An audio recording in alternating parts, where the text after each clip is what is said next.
Olá, meus irmãos, paz do Senhor Jesus, tudo bem? Sejam bem-vindos todos vocês mais uma vez ao canal Vitor Couto. Nesse período que estamos passando agora com a questão do Covid-19 ou coronavírus, eu estarei publicando alguns vídeos relacionados ao coronavírus, mas numa perspectiva bíblica, teológica e filosófica, tá bom?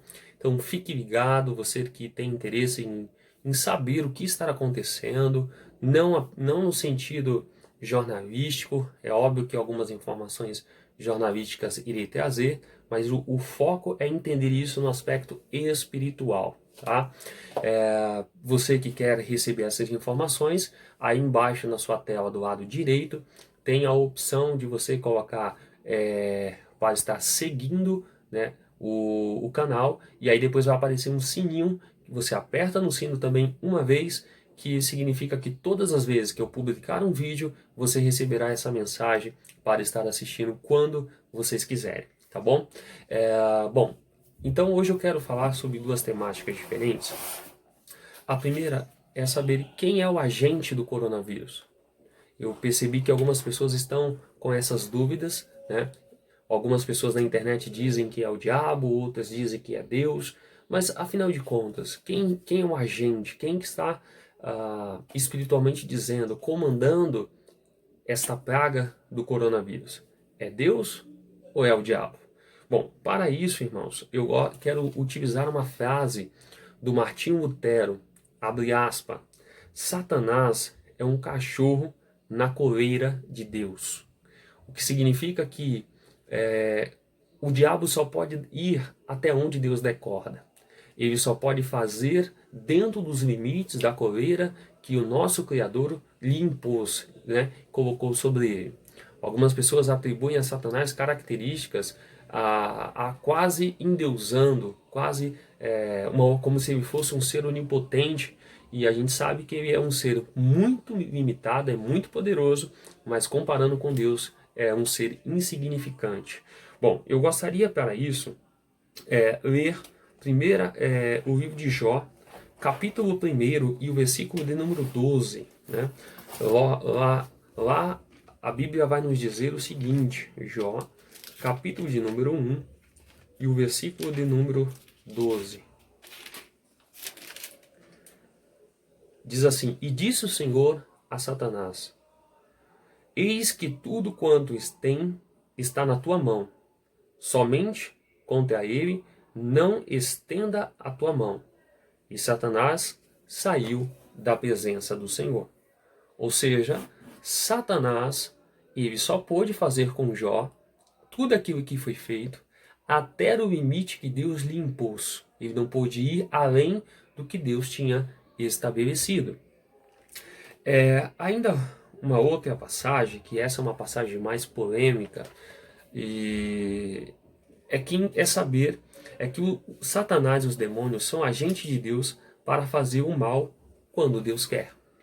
Então eu sei que vai soar no ouvido de algumas pessoas muito estranho, porque talvez não tenha uma perspectiva, não tenha um conhecimento sobre isso, mas é o que a Bíblia diz, né? Deus se utiliza de Satanás e dos demônios para fazerem alguma obra, o mal, por assim dizer, quando este Deus Todo-Poderoso quer que ele faça. Isso pode ser averiguado em várias passagens das Escrituras, mas eu reservei umas poucas aqui, mais suficientes para a gente entender sobre isso. Então, a primeira passagem é 1 Reis, capítulo de número 22. 1 Reis, capítulo 22 e o versículo de número 22, tá? Eu vou introduzir a passagem. A passagem fala acerca de Acabe, ele faz uma aliança com Josafá, e eles querem saber se vão para a guerra ou se não vão para a guerra, e Deus querendo destruir Acabe por conta de sua desobediência, Deus então vai fazer uma pergunta, e eu vou ler a partir do versículo 20, tá? E disse o Senhor, quem induzirá Acabe a que suba a casa em Ramote Gileade? E um dizia desta maneira e outro de outra. Então saiu um espírito que se apresentou diante do Senhor e disse, eu o induzirei. E o Senhor lhe disse, com que? E disse ele, eu sairei e serei um espírito da mentira na boca de todos os profetas. E ele disse, tu induzirás e ainda prevalecerás. Sai e faze assim. Ou seja, Deus, ele mesmo não pode fazer o mal, no sentido moral, então ele se utiliza dos agentes que já são pervertidos, como Satanás e o demônio, para que cumpra os desígnios de Deus, né? Antes de você questionar sobre isso, eu gostaria que você lesse Romanos, quando Paulo diz, quem és tu, homem, para dizer por que faz isto, por que faz aquilo? Romanos capítulo 9. Quem somos nós para dizermos que Deus está certo ou que está errado? Então Deus se utiliza, nesse evento aqui, se utilizou de um demônio, de um espírito maligno, para que induzisse Acabe a poder ir para a guerra e lá Deus cumprir a sua vontade, tendo em vista que Acabe era um rei desobediente e pagão. Agora, uma outra passagem que eu acho mais forte ainda, é a passagem que fala sobre o censo de Israel. O povo não poderia, o rei não poderia contar o seu povo, saber quantas pessoas tinha em Israel, porque isso seria uma desobediência. Geralmente o rei, ao fazer isso, estaria se engrandecendo para ver como que seu território era vasto e daí por diante. Pois bem, Deus então chamou uma pessoa, ou melhor, Deus então se utilizou desse acontecimento, disso que era proibido em Israel, e ele queria punir Israel porque Israel estava desobedecendo ao Senhor. O rei na época era o rei Davi, e Davi também, como nós sabemos, era um rei servo do Senhor, segundo o coração de Deus, mas também pecador. Aí quando nós vemos a passagem, por exemplo, quando você abre lá em 2 Samuel, vamos lá, livro de 2 Samuel,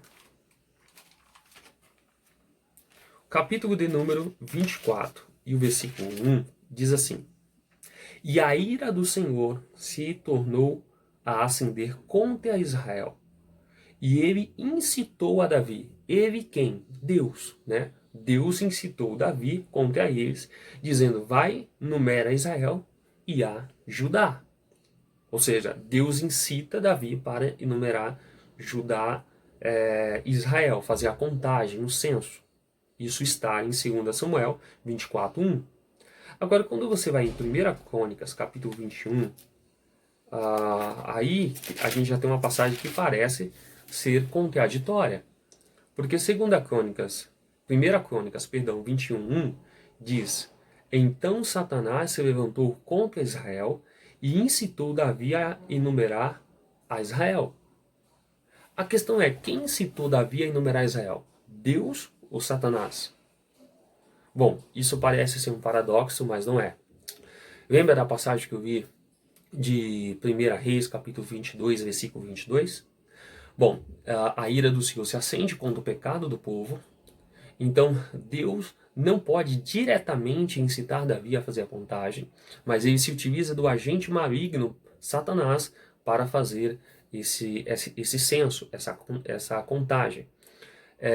O restante da passagem você pode ver que Deus vai se irar por essa contagem e Deus depois vai derramar a sua ira a ponto de Davi ter que fazer um sacrifício às pressas para que a ira do Senhor não destruísse Jerusalém.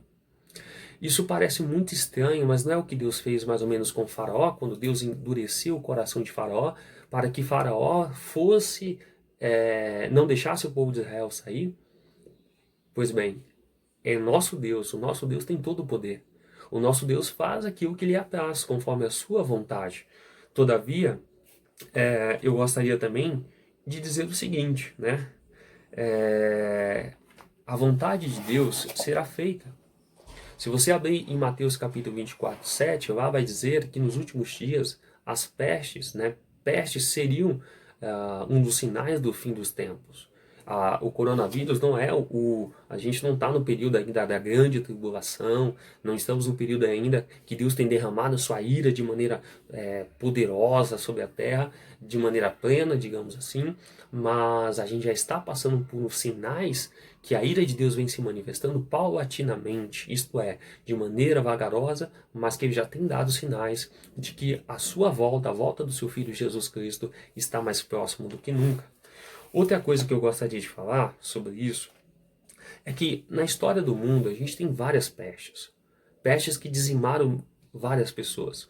Talvez a mais conhecida seja a peste negra, que ocorreu no século de número 15, né? O século 15, 14, no qual milhares de pessoas, um terço da população da Europa, foi dizimada por esta peste.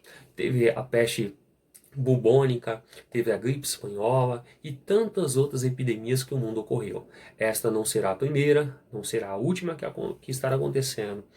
Mas aí é que está, né? A gente entra no outro ponto que será o próximo vídeo que eu irei gravar. Por que Deus usa de epidemias, né? Por que Deus se utiliza deste aparato para quê? Qual é o propósito? Qual é a finalidade? Então fique ligado, depois desse vídeo eu já vou gravar um outro vídeo sobre o motivo, o propósito. Então só finalizando esse vídeo, a gente viu que quem é o agente do coronavírus? Bom, não, em última instância é Deus. Né? Deus está no controle de tudo, Deus não está, e Deus não é um Deus deísta. O que é um Deus deísta? É como um relojoeiro que fez o seu relógio, estou sem uma aqui agora, mas um relojoeiro que fez o seu relógio e deu pilha, fez ele tocar, fez ele funcionar e nunca mais teve contato com o seu relógio. Deus não é esse tipo de relojoeiro, de criador. Não, Deus é um Deus que se faz presente em sua criação, ele governa a criação. Nada do que ocorre na criação está fora do controle de Deus, está fora dos seus domínios. A palavra está se cumprindo. Se você olhar o Evangelho de Mateus, leia, em vários momentos do nascimento de Jesus, acerca da crucificação de Jesus, acerca de vários acontecimentos, a Bíblia vai dizer, isto ocorreu para que se cumprisse as Escrituras, isso ocorreu para que se cumprisse as Escrituras. Satanás não quer que a Bíblia se cumpra, mas Deus assim o quer. Nós temos que entender que somos pecadores. E a Bíblia diz, de que se queixa tu, homem? Né? De que se queixa tu, sendo que nós somos pecadores? Né? Nós somos seres que blasfemamos contra Deus e que pecamos contra Ele. Então, muitas das vezes, Ele se utiliza de epidemias, de pandemias, para poder assim estabelecer a sua justiça. Ok, irmãos? Fique ligado, se você gostou desse link, se inscreva no canal Vitor Couto. Conforme eu falei no início, coloque aí em seguir do lado direito no YouTube e depois aperte o sininho para que você acompanhe vídeos periódicos. Deus abençoe.